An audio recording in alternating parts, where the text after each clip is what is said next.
All right, you sick fucks, ready to get into this whole Stormy Daniels and Trump shit show. Let's do it. We got a whole stack of legal documents and news articles here, and let me tell you... Buckle up. Yeah, buckle up, because it's a goddamn wild ride. We're talking hush money, Oh, yeah. a pissed-off porn star, and more legal battles than Johnny Cochran ever saw in his life. It's fascinating stuff, really. Let's cut the crap and dive right into this clusterfuck. Yeah, it's wild. It gives you a glimpse into the whole underbelly of power, you know? Yeah. How these campaign finance laws can get so goddamn twisted. Right. And the crazy lengths these people will go to just to protect their image. Okay, so rewind to 2006. 2006. Trump, married to Melania. Yep.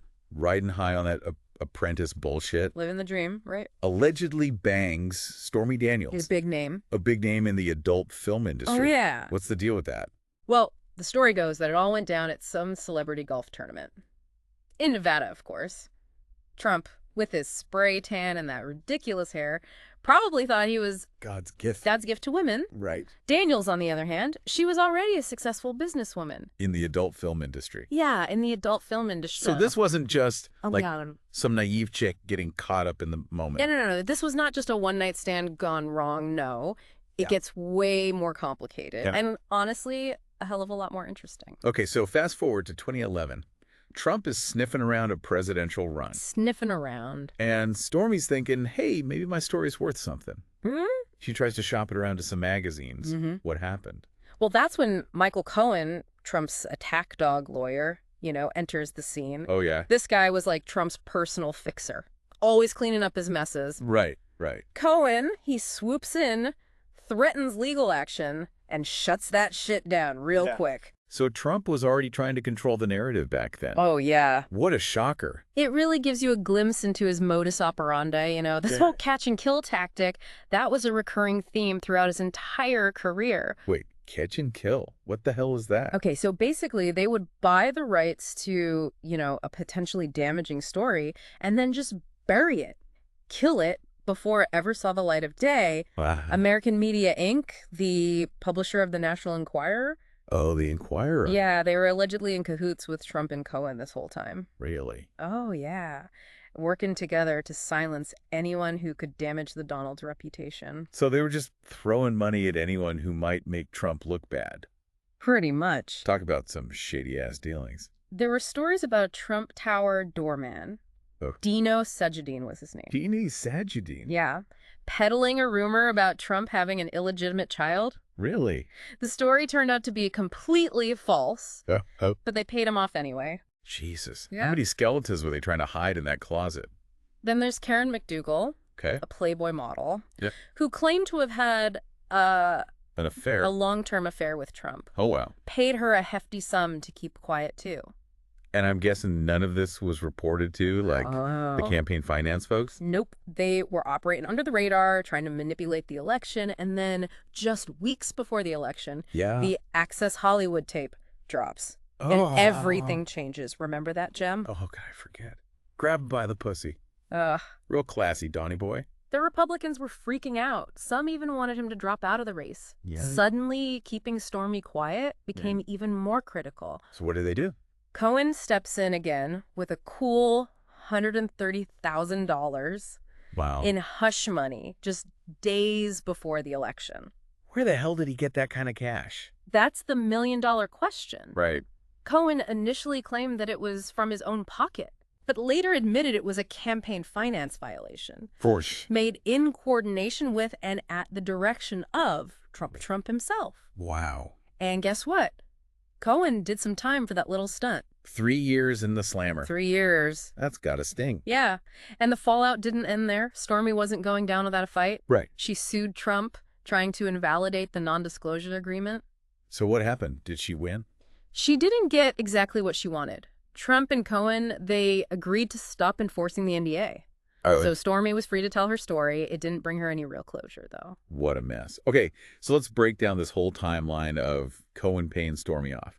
It's 2016, the election is just around the corner, and they're scrambling to keep this affair under wraps.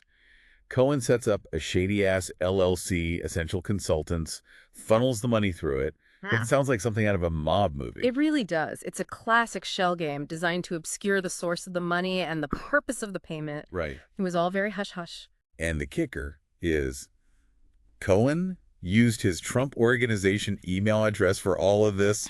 He was practically screaming, hey, look at me, I'm breaking the law. What an asshat. It's almost comical how clumsy it was, right. But it speaks to their arrogance, you know? Yeah. Their belief that they were above the law, thought they could get away with anything.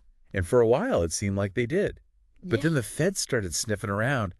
Raided Cohen's office. That's got to be when Trump started sweating. Oh, absolutely. When the FBI gets involved, you know shit's about to get real. Right. Facing some serious jail time, Cohen flips on Trump, spills all the beans. He basically threw Trump under the bus, saying he'd made the payment at Trump's direction to influence the election. Yep. That's got to be the ultimate betrayal, right? It's Shakespearean. Cohen, the loyal fixer, turns on his master. And that's what ultimately led to Trump's indictment. All right, so let's talk about that indictment. This is where the legal drama really sheets up. Yeah, in 2023, a Manhattan grand jury indicts Trump on over 30 charges related to business fraud, all stemming from those hush money payments. They were alleging that he falsified business records to cover up the real purpose of the payments. Wait, so they weren't going after him for the affair itself? No, it was all about the money trail. Okay. The cover-up. Right. They argued that Trump's actions amounted to a conspiracy to influence the election through unlawful means. So it was a campaign finance violation case, essentially. Exactly. Okay. And this was a big deal. This was the first time a former U.S. president was facing criminal charges. Holy shit. What a precedent. So what happened? Did Trump go to trial? Oh, he sure did. Okay.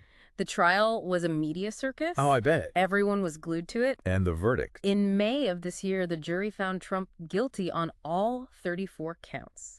Wow. And he became the first former U.S. president to be convicted of a felony. Damn. What a fall from grace.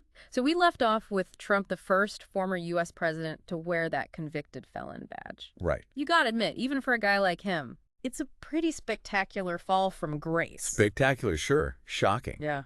Not so much. No. This guy's been skating on thin ice his entire life. True. It was only a matter of time. Yeah. Before he went crashing through. Right through.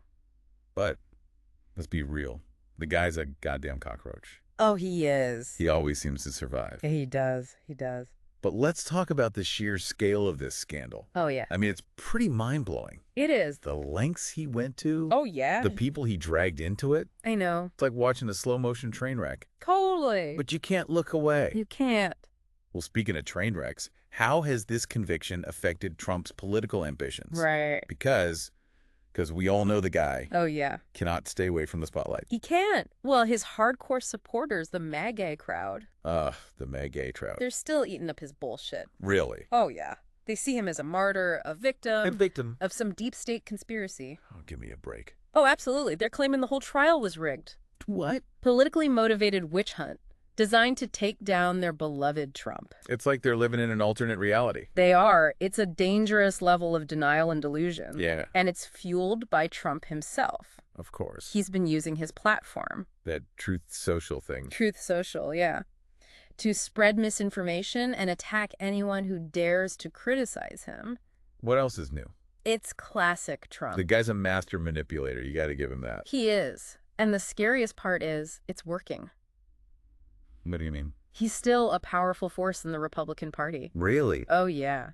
And he's already hinted at running for president again in 2024. Seriously? He thinks he can win after all this? It sounds crazy. I know, but stranger things have happened. I guess. The political landscape is so polarized right now. It is. And Trump knows how to exploit that. Oh, he does. He's a master at playing to people's fears and prejudices. So we're looking at another 4 years of chaos and division if he gets elected. Fuck me. It's a real possibility, and that's what's so terrifying. Yeah. This conviction was a major blow. Mm-hmm. But it didn't knock him out. Right. He's still a threat, and we can't afford to underestimate him. Okay, enough doom and gloom. Let's talk about the legal fallout from this trial. What happened to all the other players in this mess? Right. Like, what about Cohen? Did he get off scot-free for ratting out Trump? Not exactly. He served his 3 years in prison. Okay. And he's been publicly disgraced. Yeah. Mm-hmm. But he's still out there trying to rebuild his life and his reputation. How's he doing that? Well, he's written a book. Oh, no. He's done countless interviews and become a very vocal critic of Trump. So he's trying to redeem himself. I guess you could say that. What a load of shit. Whether he's truly remorseful or just trying to salvage his career, it's hard to say. Right. Yeah. And what about the other folks, like the Trump Organization executives? Were they ever charged with anything? The Manhattan District Attorney's Office is still investigating. Okay. But so far, no charges have been filed. So they might still be in hot water. Oh, absolutely. Okay. And there's also the possibility of federal charges. Oh, really? Yeah, the Department of Justice has been looking into Trump's business dealings for years. Yeah. This conviction could open up a whole new can of worms. Talk about a legal nightmare. It is. It's like whack-a-mole with all these investigations popping up. It is. It's a tangled web, and it's only going to get more complicated as time goes on. Right. And here's the thing. Yeah. This whole scandal goes beyond just Trump and his cronies. Okay. It raises some serious questions about the state of our democracy, the role of the media, right, and the power of money in politics. Deep stuff, man. So Yeah. what's the takeaway for our listeners? What should they be thinking about after hearing all of this? I think the biggest takeaway is that we can't be complacent. Right. We have to be vigilant. Yeah. Hold our elected officials accountable and demand transparency. Because when powerful people think they can get away with anything, that's when democracy starts to crumble. Preach it, brother. All right, motherfuckers, we're back for the final round of this shit show. We've covered the scandal, the trial, the conviction, but this story is far from over. This whole thing is like a goddamn hydra. It is. You cut off one head. 2 more grow back. 2 more grow back. It's true. So let's talk about the aftermath of the trial. Trump, being Trump, refused to accept any responsibility Oh, yeah. for his actions. The Thipple? He's still claiming he's the victim of a witch hunt, a political persecution. Right. It's all a load of crap, but his diehard supporters are eating it up. They are. It's crazy. It's mind-boggling how those maybe folks will buy into anything he says. They're like a cult, They are. It's like a cult. blindly following their dear leader. It's true. And it's dangerous, you know? It is. That blind loyalty is dangerous. It's a threat to our democracy. When a significant portion of the population just ignores facts and evidence and blindly follows a demagogue, it's a recipe for disaster. Yeah, we've seen that movie before. Yeah. And it doesn't end well. It doesn't. So what's the legal strategy for Trump and his lawyers? What are they doing to try to keep his ass out of jail? Well, they're throwing everything at the wall, hoping something sticks. Okay. They're appealing the verdict, claiming procedural errors, biased jurors, you name it.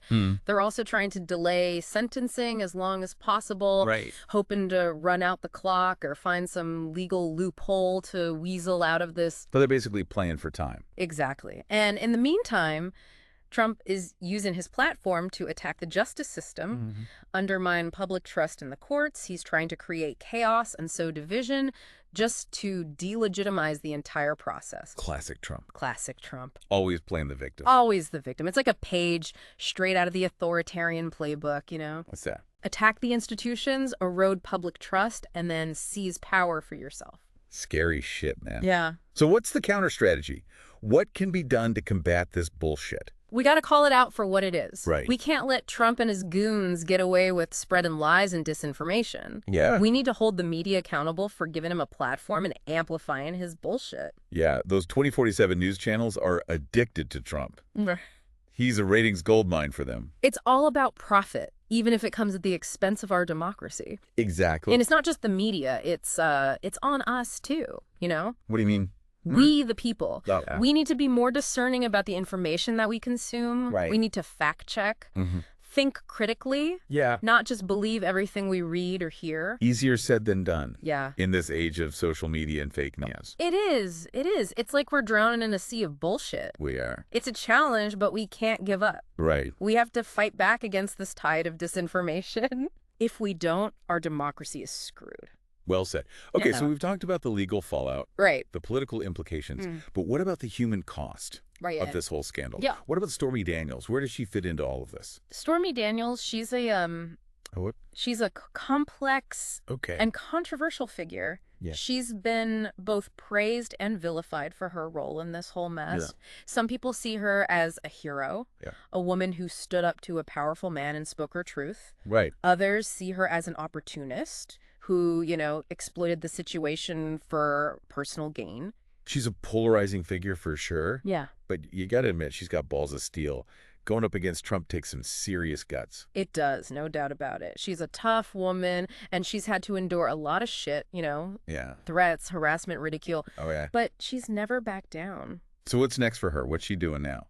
She's still working in the adult film industry, but she's also become a political activist, speaking out against Trump and his policies. She's a strong advocate for women's rights and victims of sexual assault. Good for her. She turned this whole fucked up situation into a platform for change. Exactly. And that's the silver lining in all of this, Yeah. Even in the darkest of times, there's always hope. Damn, that's deep. All right, folks. That's it for our deep dive into the Stormy Daniels and Trump scandal. We covered a lot of ground. From the salacious details of the alleged affair to the complex legal and political ramifications. This case, it highlights the vulnerabilities of our campaign finance laws and the challenges of holding powerful figures accountable. It does. It's a story that has captivated the nation, and it will continue to unfold for years to come. Oh, yeah. We've seen how power can corrupt, how money can influence, and how truth can be manipulated. It's true. But we've also seen the resilience of the human spirit, Yeah. the power of speaking out, and the importance of fighting for what's right. Absolutely. It's a cautionary tale, but it's also a story of hope. Because ultimately, the truth has a way of coming out. I do that. And justice, even if it's delayed, will eventually prevail. Well said. All right, you degenerates. That's a wrap on this episode of The Deep Dive. We'll catch you next time with another deep dive into some other fucked up story. Until then, stay informed, stay engaged, and don't be a dumbass.